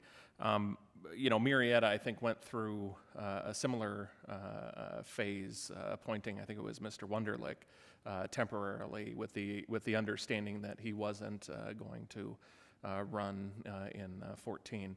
From my perspective, just to weigh in on the issue, I think, we have a highly informed electorate. And so while I think there is some cachet involved with being an incumbent in 16, given what I've seen with the electorate and with the city, I think that is not as significant and a potential advantage as a lot of people would assume. And so, again, my preference is, that if we move toward an appointment, that we find, a highly capable and qualified candidate to help continue the legacy that we have in the city. I'm also, by the way, thrilled to think about the concept that within my first several months, I will no longer be the new guy. So, I mean, this is pretty exciting. Took me 10 You'll be years. one of the new guys. That's right. Okay. Well, we'll talk about the definitions later. It's semantics. I don't see anybody else in the queue. Any further discussion? Any questions that might have come up for our city clerk? No? With that, I can move that we, Well, Mike, you Mike, had you got a something else? question? No, I Let's hold just- off just a minute on the motion. So it looks like regarding the appointment and it being temporary or not, it looks like obviously it's heading that way. But just for the sake of discussion, is there a scenario where we see somebody who would just be good to fill out the term and then have an open election? I mean, I don't necessarily want to foreclose on that idea because it's very valuable. You have many people in town that may not want to run for reelection. You have many people who just may want to step up here and say, listen, I'm the guy or the gal to fill out the seat, and I know how the city runs, I know how the city works. I have no desire to run in 2016. And so maybe, I mean, the council should weigh that, but I don't know where we weigh that. Where do we weigh that during the interview process? Do we weigh that now? If I could, Mike, I think, going back to what I said before, what's the difference? I mean, if we get the right person that we want to appoint, and that right person tells us unequivocally they're not going to run in 2016, as far as I'm concerned, great, they're the right person. That's their decision. I don't think that's our decision as to whether or not they Fair run. enough. Let's say we get to a point where we cannot agree on an appointment regarding that, because I don't necessarily disagree with you, Mr. Comachair, I don't. You can if you want. No. You know, listen, I came in here with an open mind on the process, and I wanted to find out your opinions. The Brown Act doesn't allow us to go, have all these discussions, behind the scenes, and it's transparent as it should be. And you make a cogent argument. You know what? After hearing you, it probably doesn't matter, to tell you the truth. It's their decision. But if we get to a point where we're at an impasse, that may cure the impasse. Is that where we decide whether or not we do that? How does that? I have a comment. I think, go ahead. I think what we decide is who the best person is, who the best candidate is to do the job, period, regardless of the length of time that they're going to be in office. And there have been times on other councils where that has happened. And we've seen that same thing happen on commission appointments too, where, and it's been a while, but where you don't agree and you end up settling on someone totally different. So I think all those things are possible. But I think as long as we focus on each of us setting his or her own criteria about what the best candidate is, or who the best person would be, I think that's that's the jumping off point. Yeah, and just to kind of close the loop, it's hard to say what might happen. It's good to consider the possibilities.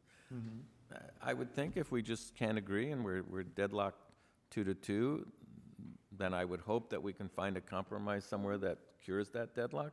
But if we can't, I guess we go to an election. We have That's that. the fallback. Yeah, That's why I asked the question about the election. No, it's a good question. Then, before we move the item, if we can do a little housekeeping on, I saw the staff report, if we can go over how we plan on doing it. The idea is applications go out, they get filled out, and then everybody who fills out an application will be brought in for an interview in a public meeting such as this. Is it correct? We'll have an opportunity to question them. And then what you had mentioned before, I guess after the entire process is over, we can call back for second interviews and kind of. That was my recommendation. And I like that idea, and I think that we should implement that idea with the concurrence of our colleagues. Yeah, in fact, I'd go a little further, if I may, Madam City Clerk. I think any one of the council members should have the right to call for that second interview. So Oh, yeah. It doesn't have to be a vote, doesn't have to come from the chair.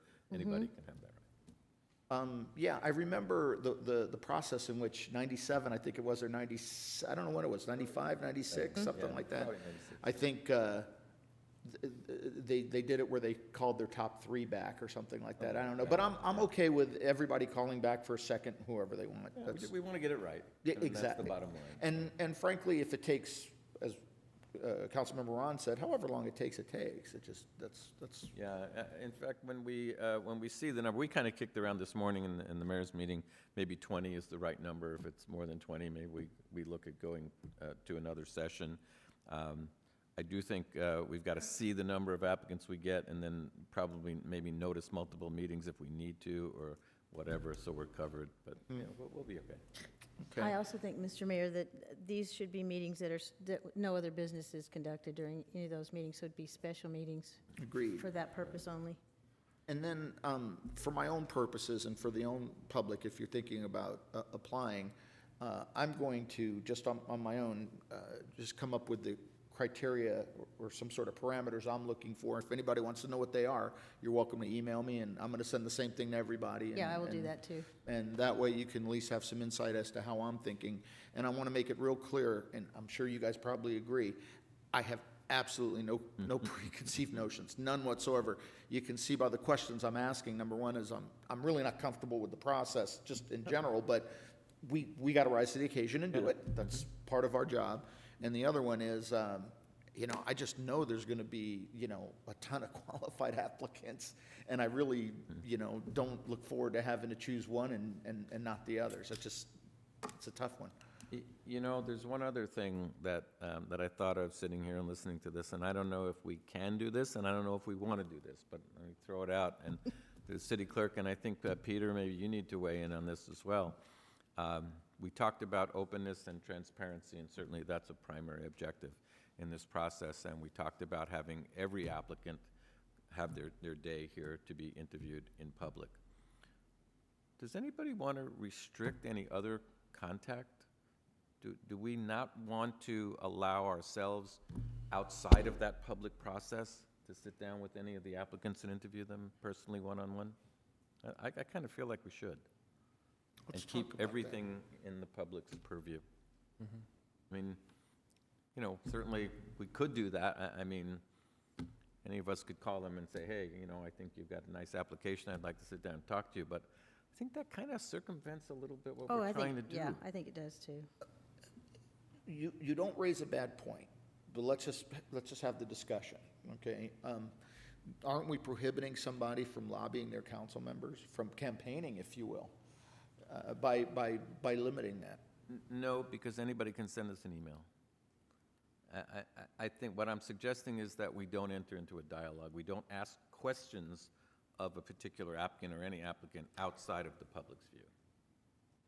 Can I weigh in just for a second? I think my only concern on that is that given all of our relationships with folks in the community and even some of the names and things that have been brought up over the last several weeks, and indeed even in tonight's meeting, we know a number of the potential applicants in this process.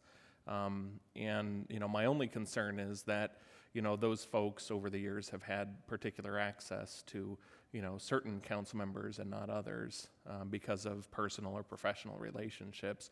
So the legality in my sort of concern is that, so if we foreclose on that opportunity for other potential applicants who may not have had those relationships over the years, they may be starting at a bit of a disadvantage because they haven't had an opportunity to have, a more candid one-on-one conversation with folks. Not saying that I, support one route or the other. I'm just saying that there's, a pool of potential applicants out there that have a unique relationship that may advantage them in the process and disadvantage others if they don't have it currently or historically. Yeah, and that is definitely true, I'm sure, but there's nothing we can do about it. People who've lived here a long time or volunteered with us or worked with us on committees or commissions, we can't make exceptions for that. I definitely think if we're going to keep this transparent and public, to avoid any appearance that we're having out, any appearance to do otherwise, I think we've got to conduct everything in public. And so in that case, if someone would call and ask to have a private sit down, I would have to say, I'm really going to reserve my questions and for the public forum. Mr. Mayor? Yeah, see, I don't think I can agree with that, and probably come down more on what Councilmember Ron said. I'll tell you, I have a particular worldview. I look at things a certain way. And if somebody approaches me and wants to talk to me about it and says, Mike, what do you think, this or that? If they're somewhat in line with my worldview, that's great. If they're not, I'm probably going to tell them. And that's just the reality of it. But I gave everybody the disclaimer here. I don't feel comfortable with the process. Yeah. I feel comfortable with the voters deciding, and it's not based on my worldview, but the reality is I cast a vote and I have a worldview. There's certain things I believe very strongly, and I'm not going to vote for somebody who's a 180-degree polar opposite of that. Why can't you ask those questions in public? Because that's an excellent question. I was getting to that, because some of it may be very uncomfortable, okay? And some of it may even be inappropriate, I tell you the truth. I mean, I don't want to open up a can of worms on social economic topics, okay? But people who know me, Fair. okay, know where I stand on certain things, and those are very important, and I don't want to, here's another thing. I mean, I don't want to embarrass anybody at the podium either, So here we are trying to have transparency, but if we're interviewing in public, there's going to be transparency lost in that process just for the sake of political correctness and politeness. Okay, if you think about it. That's always the case. It's always the case, yeah.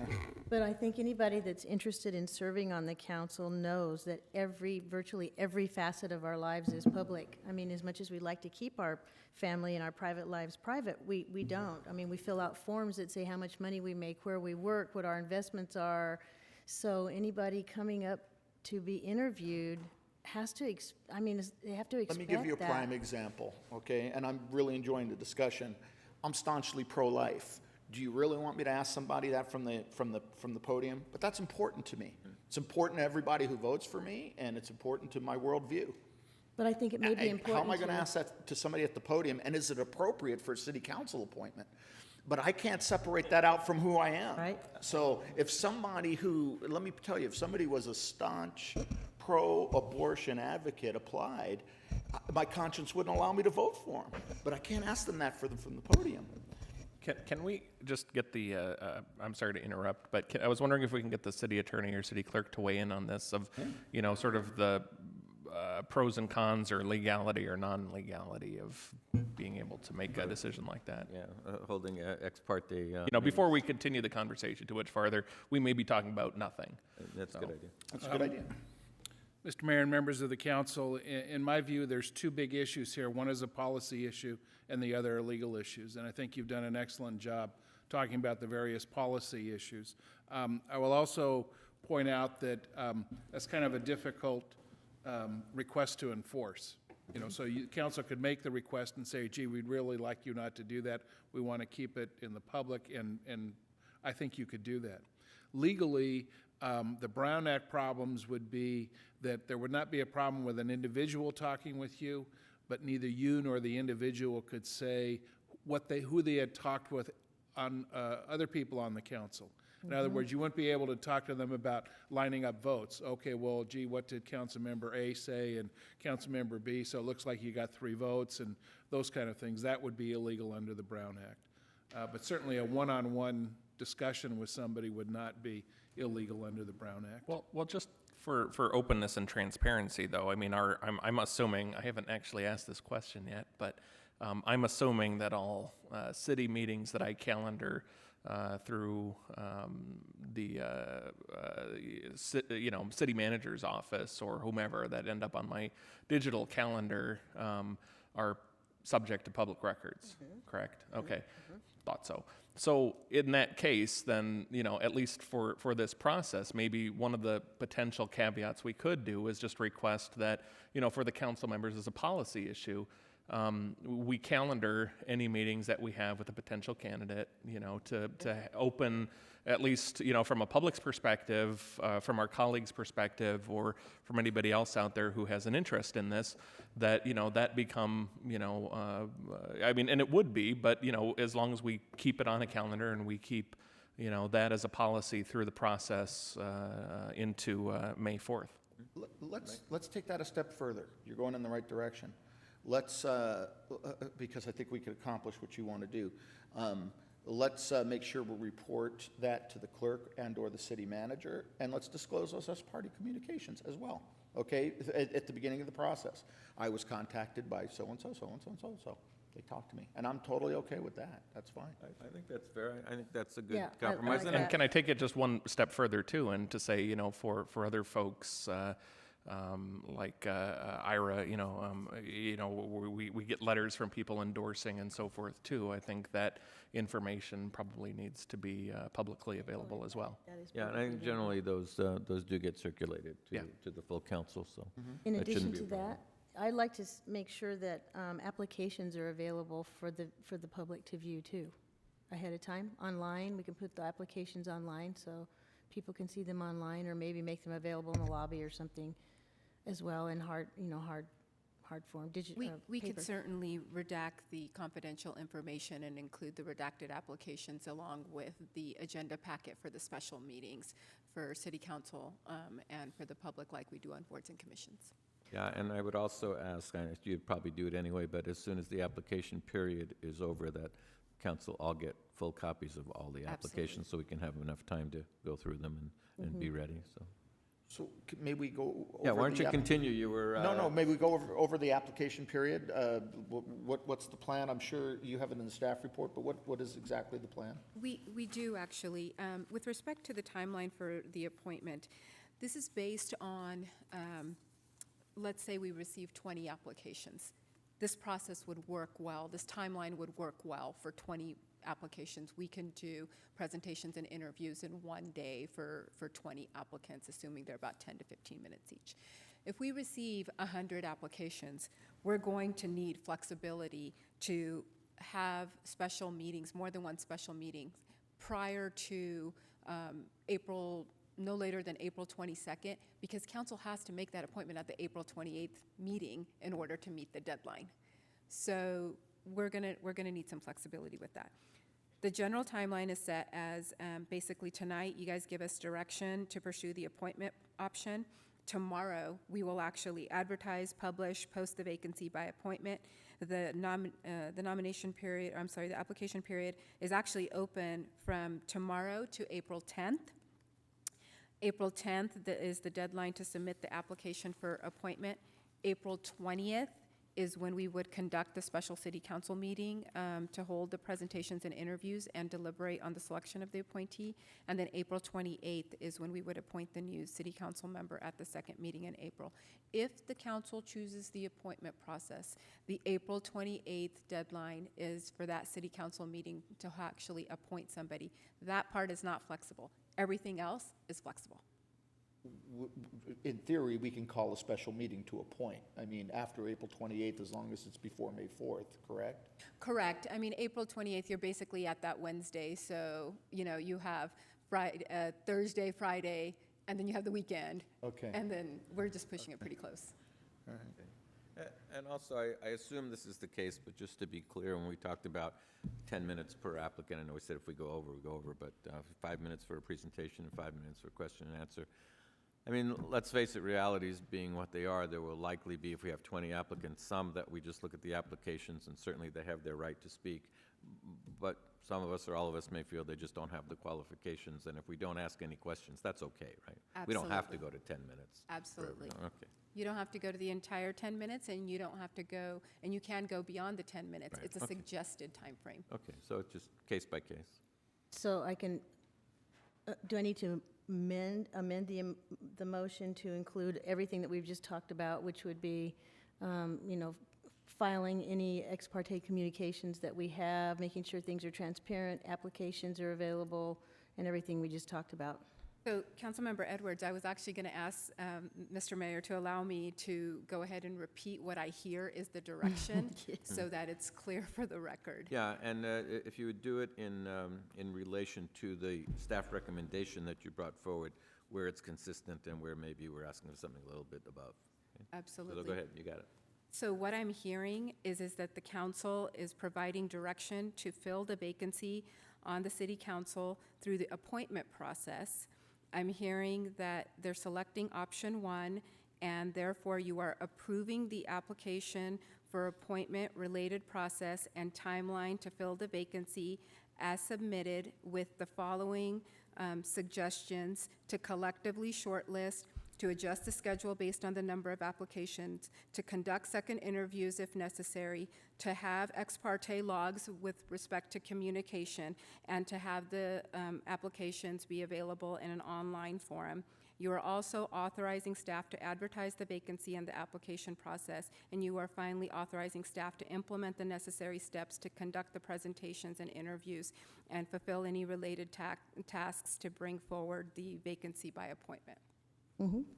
If everybody's good with that, we'll entertain a motion. So moved?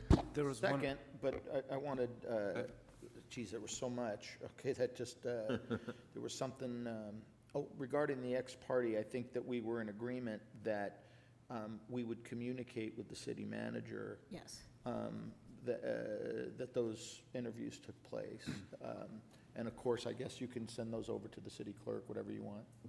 Yeah, and I think it wouldn't be a bad idea, doesn't have to be part of the motion, but to maybe send a reminder once a week or every couple of days, just a reminder if you've had any meetings, let us know, that kind of thing. That's Okay. good. That's a good idea, but if you would amend your motion? Yes, I'll amend the motion to include that. And my second's amended. So we Did do that have a include valid Councilman, motion and second did that there, include Councilman Ron's suggestion on the calendaring respective appointments with Oh, yeah. potential applicants, Yeah, right? I think that was Okay. what you just said, yeah.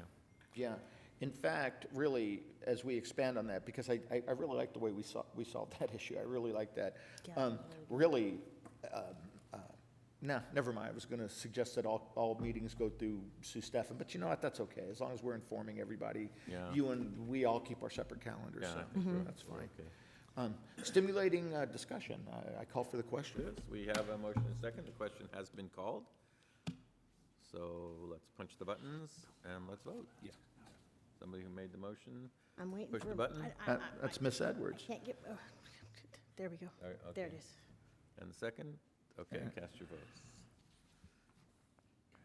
And that motion does carry unanimously 4-0, so we will be going through an appointment process, and we invite all of you to participate, if not as an applicant, then as an observer, because it's going to be really a historic process in the history of this city. It's only the third time, well, really the fourth time, I guess, that we've done it, so it doesn't happen very often.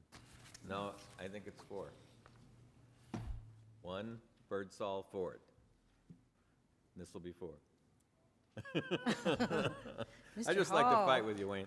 Okay, we do have one other item on the agenda, item 16.